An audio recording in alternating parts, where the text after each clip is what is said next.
ng pangmatagalan at pangmasang solusyon, imbes na tukunan ang kahirapan ng mamamayan, ginagamit pa ang krisis sa klima para itulang ang greenwashing projects.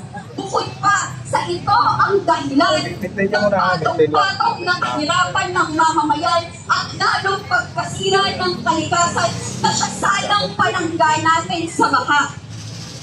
Kunwari, ang flood control projects ay malinaw na greenwashing projects. Kunwari ay solusyon, pero malinaw sa aktual ay balon, malalim na balon ng korupsyon. Kunwari, may pakailan si Marcos sa mamamayan, magpapaimbestiga daw sa flood control projects. Kunwari, galit na galit sa korupsyon. Ang pamilya mo, ang numero unong korap sa bansa, mula pa sa tatay mo. Hindi papayag ang mamamayan na walang managot. Hindi kami sasakay sa pagtuturuan niyan sa Kongreso dahil pare-parehas lang kayong korap. At Duterte, kala mo ligtas ka? Napatunayan na mula pa pala noong 2016 ang flood control projects. Hindi papayag ang mamamayan na walang managot. Nalalawagan tayo sa mabilis at syempre may integridad na investigasyon. Mapanagot ang lahat ng sangkot sa korupsyon na ito. Suspensyon sa lahat ng flood control projects. Tanggalin ang budget sa flood control project habang nasa investigasyon. Kompensasyon sa mga biktima ng pagbaha at siyentipiko at makabasang pagharap sa krisis sa klima. Para sa mga magnanakaw at kurap dyan, ang nakikita niyong galit ng mamamayan ay simula pa lang. Tiyak na mas maraming mamamayan ang mamumulat at kikilos. Dahil sagad na ang kabulukan ng sistema, sagad na rin ang galit ng mamamayan. Sawa na ang mamamayan sa gobyerno ng mga magnanakaw. Sawa na ang mamamayan sa mga burokrata kapitalista.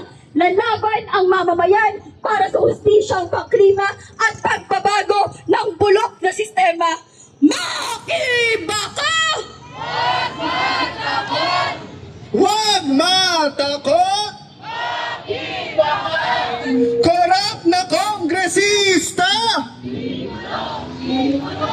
Ikulong! Ikulong! Mga kasama, nagsalita na ang mga netizens. Sabi ng netizens kahapon, bakit sa opisina ni Sara Vizcaya lamang tayo nagprotesta? Actually, sinagot natin yan agad-agad dahil kahapon kasabay nito ay isang protesta rin sa DPWH na pinangunahan ng mga kabataan. At ngayon, nandito naman tayo sa Kongreso para panagutin ang mga korakot, ang mga korap na mga kongresista.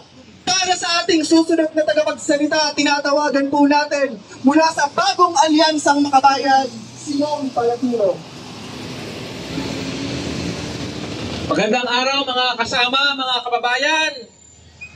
Lahat po ng binaha, itaas ang mga placards. Lahat ng na-stranded dahil sa baha, itaas ang mga placards at banner. Bakit tayo nandito sa harap ng Kongreso? Dahil ngayong araw po, sino ang nasa loob? Ang DPWH. Ang DPWH na nasa likod ng maraming palpak na proyekto. Ngayon mga kababayan, itong DPWH, itong mga kongresista, itong si Marcos, lahat sila nagugulat. Bakit daw merong ghost flood control project? Naniniwala ba tayo na wala silang alam dyan? Lahat yan magkakasabwat. Sabwatan ng mga kurakot. At kung hahanapin natin ang pugad ng korupsyon, walang iba kundi nandito sa loob ng Kongreso. Dahil sino ba ang may pakana ng mga budget insertion? Sino ba ang nagpasok ng mga flood control projects?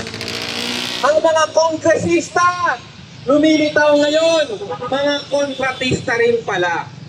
Mga congressman, pero may-ari ng maraming construction companies. pamilya nila, mga kontraktor, mga crony. Kaya malinaw na itong ginagawang investigasyon sa Kongreso, sa Senado, ng Malacanang, lahat yan ay matukan lamang. Dahil ang gagawin lang nila, palulusutin lang ang kanilang ayaw ko lang dito mga kababayan ay nadadamay ang Presidente Bongbong Marcos. No? Sana naman wag natin idamay ang Pangulo. Kasi kung hindi dahil sa Pangulong Bongbong Marcos, hindi po ito matutuklasan itong maanumalyang flood control na ito mga kababayan ko. Pero inyo, since 2016 pala ito, ha? Hindi lang panahon ni BBM kundi panahon pa ito ng mga nakaraang administrasyon mga kababayan. Si Marcos, ang kanilang opisina may control sa DPWH. Ibig sabihin, alam po nila ang dami, ang latak at modus operandi ng mga magnanakaw. Kaya huwag tayong maniwala na itong si Marcos dito. Pa-like po at pa-share ng live natin ha, sa mga viewers po natin ha. Mismo ang numero unong corrupt sa pamahalaang ito. Sino may pinakamalaking pork barrel? Si Marcos. Sino may pinakamalaking confidential funds? Si Marcos. Sino ang Pangulo na pinayagan ang napakaraming flood control projects? Walang iba, hindi nila. Mga kababayan, itong mga nasasaksihan natin, itong mga nakaraang araw at linggo, hindi lang yan usapin ng bigman na nagnanakaw. Yan po ay manifestasyon ng matinding krisis sa ating bayan dahil dito sa burokrata kapitalismo. Ito po ang sagwatan ng mga nasa burokrasya para tiyakin na ang mga programa, pulisiya at kontrata ay para sa kapakinabangan ng kanilang political dynasty, ng kanilang mga promise, ng kanilang mga among dayuhan. Yan po ang dahilan kung bakit ang pera ng bayan sa halip na serbisyo panipuna na pupunta sa bulsa ng mga makapangyarihan para lalo lumakas ang kanilang kapit sa kapangyarihan. Papayagan ba natin na magpatuloy ang sistemang ito? Hindi natin papayagan ng pagnanakaw ay magpatuloy. Kaya ang sabi ng Malacanang, ang sabi ng maraming LGU, kalma lamang daw. Kaya pa ang testa.